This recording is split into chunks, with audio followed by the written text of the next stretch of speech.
தமிழ் மன்னர்கள் கட்டிய நிறைய கோயில்கள் தமிழ்நாட்டுல இன்னும் அப்படியே இருக்கு. ஆனா தமிழ் மன்னர்கள் வாழ்ந்த ஒரு முழுமையான கோட்டை தமிழ்நாட்டுல எங்கேயுமே இல்ல. ஆனா ஒரு இடத்துல மட்டும் இருக்கு. அதுதான் உலக பாரம்பரிய சின்னமா யுனெஸ்கோவால் அங்கீகரிக்கப்பட்ட செஞ்சி கோட்டை. உலகத்திலே பாதுகாப்பான கோட்டையில ஒன்னான செஞ்சி கோட்டையை தமிழ் மன்னனான ஆனந்த கோன் தான் கட்டியிருக்காரு. அதுக்கப்புறம் அவங்களோட சங்கதிகளான கிருஷ்ணகோன், கோவிந்த கோன், புலிய கோன்லாம் இந்த கோட்டையை மேம்படுத்தி இருக்காங்க. இதுக்கப்புறம் சோழர்கள் கையிலயும் விஜயநகர பேரரசு கையிலயும் இந்த கோட்டை இருந்திருக்கு. அதுக்கப்புறம் வந்த செஞ்சி நாயக்கர்கள் இந்த கோட்டையை கிட்டத்தட்ட 200 வருஷம் ஆட்சி பண்ணிருக்காங்க. இந்த காலகட்டங்கள்ல தான் இந்த கோட்டையோட மதில் சுவர்கள், கோயில்கள்லாம் கட்டப்பட்டிருக்கு. அதுக்கப்புறம் பிஜாப்பூர் படைகள் கிட்ட இந்த கோட்டை போயிருக்கு.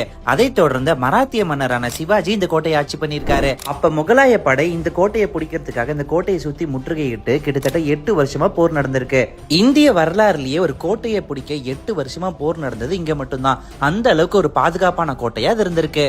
அதுக்கப்புறம் முகலாயரோட கவர்னரா இருந்த ராஜா தேசிங் இவர் வெறும் 10 மாதங்கள் மட்டுமே ஆட்சி செஞ்சிருக்காரு. அதுக்கப்புறமேட்டு ஆற்காடு நவாப்கள் இந்த கோட்டையை கைப்பற்றி இருக்காங்க. கடைசியா பிரெஞ்சு கையிலயும் அதுக்கப்புறம் பிரிட்டிஷ் கையிலயும் இந்த கோட்டை போயிருக்கு. இந்த பீரியட்ல தான் இந்த கோட்டை முழுசும் சூறையாடப்பட்டிருக்கு. நீங்க இப்ப போனா கூட அதோட முழு கட்டமைப்பை பார்க்க முடியும். வெறும் சினிமால மட்டுமே பார்த்த கோட்டையை நீங்க நேர்ல பார்த்து மன்னரோட வாழ்க்கை முறையெல்லாம் தெரிஞ்சுக்கணும்னு வச்சீங்கன்னா தமிழ்நாட்டுல இருக்க இந்த செஞ்சி கோட்டையை போய் கண்டிப்பா விசிட் பண்ணுங்க. இவ்வளவு சிறப்பு வாய்ந்த கோட்டையை உலகம் ஃபுல்லா இருந்து மக்கள் வந்து பாக்குறாங்க. தமிழ்நாட்டிலே இருந்துகிட்டு நாம போய் பார்க்கலாம் எப்படி? இந்த மாதிரி அற்புதமான நியூஸ்ல தெரிஞ்சுக்கலாம் மறக்காம சப்ஸ்கிரைப் பண்ணுங்க.